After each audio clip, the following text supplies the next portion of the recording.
Hi friends, ഞാൻ ആദ്യസ് വ്ലോഗിലേക്ക് വീണ്ടും സ്വാഗതം. അപ്പോൾ ഇന്നത്തെ വ്ലോഗ് വെനീസാണ്. നിങ്ങൾ കേട്ടിട്ടുണ്ടായിരിക്കും, ഏറ്റവും ഭംഗിയുള്ള ഒരു സ്ഥലമാണ് ലോകത്തിലെ തന്നെ ഈ വെനീസ് എന്ന് പറഞ്ഞൊരു സ്ഥലം. അപ്പം അത് കാണാനുള്ള ഭാഗ്യം തിലകത്തിനുണ്ടായി. അപ്പോൾ അത് തിലകം വഴി നമുക്കും കൂടെ കുറച്ച് ഷെയർ ചെയ്യാം. ഓക്കെ, അപ്പോൾ വെനീസിനെ പറ്റി കുറച്ച് പറഞ്ഞിട്ട് നമുക്ക് വ്ലോഗിലേക്ക് പോവാം. അപ്പോൾ അന്നത്തെ ദിവസം രാവിലെ ഞാൻ പറഞ്ഞതുപോലെ നമ്മൾ രാവിലെ തന്നെ വെനീസിലെത്തി. അതിൽ നിന്നൊരു ബോട്ട് ക്രൂയിസ് ഉണ്ടായിരുന്നു. ആ ക്രൂയിസ് വരുമ്പോഴത്തേക്ക് സെന്റ് മാർക്ക് സ്ക്വയർ എന്ന് പറഞ്ഞിട്ടൊരു സ്ക്വയറാണ്. ഒരു ബെൽ ടവർ ഉണ്ട് അവിടെ. ആ ബെൽ ടവർ കാണാൻ എന്ന് വെച്ചാൽ നമ്മൾ എപ്പം ഈ വെനീസ് എന്ന് പറയുന്നത് ഇറ്റലിയുടെ ഭാഗമാണ്.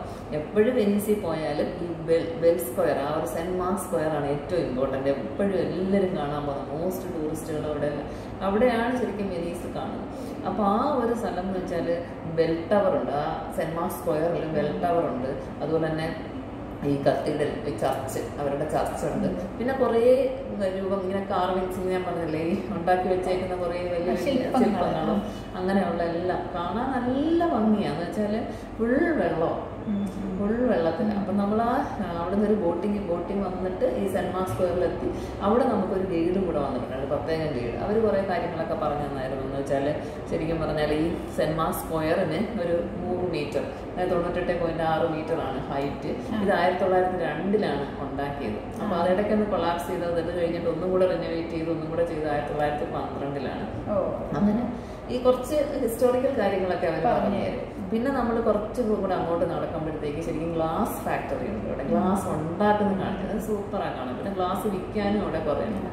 അപ്പോൾ ആ ഒരു ഗ്ലാസ്സിന് നമുക്ക് വേണമെങ്കിൽ പിന്നെ വാങ്ങിക്കാനൊക്കെ പറ്റും. സത്യം പറഞ്ഞാൽ ഈ സാധനമില്ലേ, ഇത് ശരിക്കും പറഞ്ഞാൽ ഈ ഒരു പെൻഡന്റ് ഗ്ലാസ് കൊണ്ട് ഉണ്ടാക്കുന്നതാണ് അവരവിടെ ഉണ്ടാക്കി വെച്ചേക്കുന്നത്. ആ ഒരു പെൻഡന്റ് മാത്രം, അതിന് വലിയ വിലയില്ല. അതുകൊണ്ട് അങ്ങനെ 25 യൂറോയാണെന്ന് തോന്നുന്നത് വാങ്ങിച്ചത്. അതും ആ ഒരു പാലം കയറിയാണ് യൂറോനെ ഫാക്ടറിയിലോട്ട് പോകുന്നത്. ആ പാലത്തിന്റെ പിക്ചർ ഇത് കാണാൻ പറ്റും. പാലത്തിന്റെ പിക്ചർ അടിപൊളി. അതിന് അടിയിൽ കൂടെയും ബോട്ടിംഗ് ഉണ്ട്. ശരിക്കും വേണേൽ സെപ്പറേറ്റ് പോകും. അന്ന് നമുക്ക് പോകാൻ സമയം കിട്ടാത്തതുകൊണ്ടൊന്നും ബോട്ടിങ്ങിന് പോയില്ല. എന്നിട്ട് വെനീസിൽ നിന്ന് നമ്മൾ തിരിച്ച് നമ്മൾ അത് ഹോട്ടലിലോട്ട് പോകുമായിരുന്നു. ആ ദിവസം ശരിക്കും വെനീസ് മാത്രം തന്നെയാണ് കണ്ടത്. അപ്പോൾ നമുക്ക് വീഡിയോയിലേക്ക് പോകാം. അപ്പം നമ്മൾ വെനീസിൽ തന്നെ ഒരു ഹോട്ടലിലാണ് അന്ന് സ്റ്റേ ചെയ്തത്. അത് കഴിഞ്ഞ് രാവിലെ നമ്മൾ കുറച്ച് നടക്കാനൊക്കെ ഇറങ്ങി. അത് കഴിഞ്ഞ് തിരിച്ചു വന്ന് റെഡിയായി നമ്മൾ വെനീസിലെ സെന്റ് മാർക്ക് സ്ക്വയറിലോട്ട് പോകാനായിട്ട് ആ ബസ്സിൽ തന്നെ സെന്റ് മാർക്ക് സ്ക്വയറിലോട്ട് പോകുകയാണ്. സെന്റ് മാർക്ക് സ്ക്വയറിലാണ് നമ്മൾ അവിടെ നിന്നാണ് ഒരു ബോട്ട് എടുത്തിട്ടാണ് ഈ സെന്റ് മാർക്ക് സ്ക്വയറിലോട്ട് നമ്മൾ പോകുന്നത്. ആ ബോട്ടിങ് ഭയങ്കര സൂപ്പറായിരുന്നു. നമ്മൾ ആ ബോട്ടിലിരിക്കുന്ന കാഴ്ചയാണിത്. ബോട്ടിൽ ഫുൾ വെള്ളമാണ്, എല്ലാ സൈഡ് നോക്കിയാലും വെള്ളം. ആ ബോട്ടിൽ നിന്ന് എടുത്ത ഫോട്ടോസാണ്. ബോട്ട് നല്ല ഒരു സൂപ്പർ പ്ലേസ് ആണ്. നിങ്ങൾക്ക് അറിയാൻ പറ്റും. ആ സെന്റ് മാർക്ക് സ്ക്വയർ, ആ ബെൽ ടവർ ബാക്കിൽ നിന്ന് കാണുന്നുണ്ട്. പിന്നെ ഇത് ഇങ്ങോട്ട് അതിൻ്റെ ആ സെന്റ് മാർക്ക് സ്ക്വയർ തന്നെ കുറേ നമുക്ക് കറങ്ങാനുള്ള സ്ഥലങ്ങൾ, കുറേ കാണാനുള്ള സ്ഥലങ്ങളുണ്ട്. ഈ ബെൽ ടവറാണ് ഈ ബാക്കിൽ കാണുന്നത്. അപ്പോൾ അതുവഴി പിന്നെ ഇതാ ഇടയ്ക്കുണ്ട് കനാല് പോലാണിത്. ഇടയ്ക്ക് കനാല് പോലെ കുറേ സ്പേസ് ഉണ്ട്. അതിലൊക്കെ നമുക്ക് ബോട്ട് യാത്ര അകത്തുനിന്ന് തന്നെ ചെയ്യാം. അപ്പോൾ അത് അന്ന് നമ്മൾ ചെയ്തില്ല. അതല്ലാതെ സെന്റ് മാർക്ക് സ്ക്വയർ ഫുള്ള്, ഇത് ബെൽ ടവറിൻ്റെ ഫ്രണ്ടിൽ നിന്നുള്ളതാണ്. സെന്റ് മാർക്ക് സ്ക്വയർ ഫുള്ള് നമ്മൾ കണ്ടു. ഇതാണ് കണ്ടോ കാവിങ്സ് ഒക്കെ, ഇതൊക്കെ സൂപ്പറാണ് കാണാനായിട്ട്. എന്ന് വെച്ചാൽ ആ ഒരു ലയണും മോണമെൻറ്റും. അത് കഴിഞ്ഞാണ് നമ്മൾ മിറാനോ എന്ന് പറഞ്ഞിട്ടൊരു എന്താ പറയുന്നത് ഗ്ലാസ് ഉണ്ടാക്കുന്ന ഫാക്ടറിയിൽ പോയായിരുന്നു. അപ്പോൾ അയാൾ ഗ്ലാസ് ഉണ്ടാക്കുന്നത് കറക്റ്റായിട്ട് കാണിച്ചു തരുന്നുണ്ടായിരുന്നു. എന്ന് വെച്ചാൽ നമ്മൾ ആ ഒരു കുറേ ഹീറ്റ് ചെയ്തതിന് ശേഷം അയാളൊരു ഊതി അത് ഗ്ലാസ് ആകുന്ന ഉണ്ടാക്കുന്ന, എന്ന് വെച്ചാൽ നല്ല രസമാണ് ഉണ്ടാക്കുന്ന ഒരു വീഡിയോ ആണ് ഇത് കാണുന്നത്. അപ്പം അയാൾ അതിൽ ഊതി ഗ്ലാസ് ഉണ്ടാക്കുന്നു. ഇതിൻ്റെ പ്രോസസ്സിങ് ഉണ്ടോ, തീ വെച്ച് നല്ല ഹീറ്റ് ചെയ്തതിന് ശേഷം പിന്നെ അവർ ഊതി അതിൻ്റെ ആ ഒരു ഫ്ലവർ പോലെ അതുപോലെ ഷേപ്പാക്കി അങ്ങനെയൊക്കെയാണ് ഈ ഗ്ലാസ് ഉണ്ടാക്കുന്നത്. ഇപ്പം നിങ്ങൾക്ക് കാണാൻ പറ്റുന്നത് കണ്ടോ, അത് ആ ഗ്ലാസ് ഊതി കൈ കൊണ്ട് ഇങ്ങനെ ഷേപ്പ് ചെയ്ത് നല്ല ഗ്ലാസിൻ്റെ മാതൃകയിലായി. നല്ല ലൈറ്റാണത്.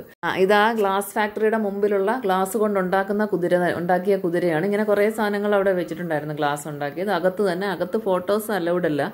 നല്ല ഗ്ലാസിൻ്റെ മാതൃകകളിൽ ഗ്ലാസ്സുകളാണെങ്കിലും സ്പൂണായാലും പ്ലേറ്റുകളായാലും എല്ലാം അവിടെ വെച്ചിട്ടുണ്ടായിരുന്നു. അത് കഴിഞ്ഞിട്ട് നമ്മൾ പിന്നെയും തിരിച്ച് സെന്റ് മാർക്ക് സ്ക്വയറിൽ വന്ന് പിന്നെയും കുറച്ച് ഫോട്ടോസും ഒക്കെ എടുത്ത് അത് കഴിഞ്ഞ് അതിൻ്റെ ബാക്ക്ഗ്രൗണ്ടിലെ ലൈറ്റൊക്കെ കണ്ടോ, അത് നല്ല സൂപ്പറാണ് കാണാനായിട്ട്.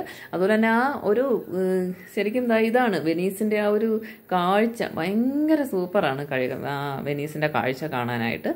ഇത് കണ്ടോ, ഏത് സൈഡിൽ നോക്കിയാലും വെള്ളമാണ്, ഫുൾ വെള്ളം. ഒരു നമുക്ക് ഇത് എൻ്റെ ഫ്രണ്ടിൽ നിന്ന് നമുക്ക് ആ ഒരു സെന്റ് മാർക്ക് സ്ക്വയറിൻ്റെ ഫ്രണ്ടിൽ തന്നെയാണ് ഇതൊക്കെ ഇരിക്കുന്നത്. പിന്നെ ഇതൊരു പാലമാണ്, അതായത് ഇത് 2 ബിൽഡിങ്ങുകൾ തമ്മിൽ ബന്ധിപ്പിക്കുന്ന പാലം. പാലം അടിയിൽ കൂടെ നമുക്ക് ബോട്ട് ക്രൂയിസ് ചെയ്യാം. അത് നമ്മളെല്ലാവരും കൂടെ തിരിച്ച് പോകാനായിട്ട് വന്ന് നിൽക്കുന്നതാണ്. അത് കഴിഞ്ഞ് രാജ് ദർബാർ നമ്മൾ ഇന്നലെ കഴിച്ച സ്ഥലത്തുനിന്ന് തന്നെയാണ് ഇന്നും ഫുഡൊക്കെ കഴിച്ചത്.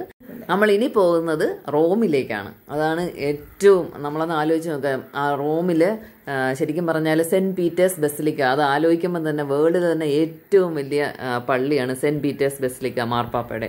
അപ്പോൾ അത് അല്ലാതെ പിന്നെ കൊളോസിയം എന്ന് പറയുന്നത് നമ്മുടെ ഒരു വണ്ടേഴ്സാണ്, ഒരു വണ്ടേഴ്സ് ഓഫ് വേൾഡിലെ ഒരെണ്ണമാണ്. പിന്നെ നമ്മൾ പിസ ചരിഞ്ഞ ഗോപുരം അവിടെയും പോകുന്നുണ്ട്. ഇത് നമ്മൾ ഹോട്ടലിൽ സ്റ്റേ ചെയ്തിട്ട് നമ്മൾ റോമിൽ വന്നാണ് ഹോട്ടലിൽ സ്റ്റേ ചെയ്തത്. അവിടുന്ന് തന്നെ ഫുഡൊക്കെ കഴിച്ചിട്ട് രാത്രി ഞങ്ങൾ പിന്നെ ഒന്നും കൂടെ ശരിക്കും പുറത്തൊരു തട്ടുകടയിൽ നിന്നൊക്കെ ഒരു ബർഗറൊക്കെ കഴിക്കാനായിട്ട് പോയി. നമ്മൾ തിരികെ ഹോട്ടലിൽ വന്ന് സ്റ്റേ ചെയ്തു. നാളെ നമ്മൾ റോം കാണാനുള്ള ഒരു ത്രില്ലിലാണ് കിടന്നുറങ്ങുന്നത് തന്നെ. അടുത്ത ബ്ലോഗും അപ്പോൾ റോമിനെ കുറിച്ചാണ്.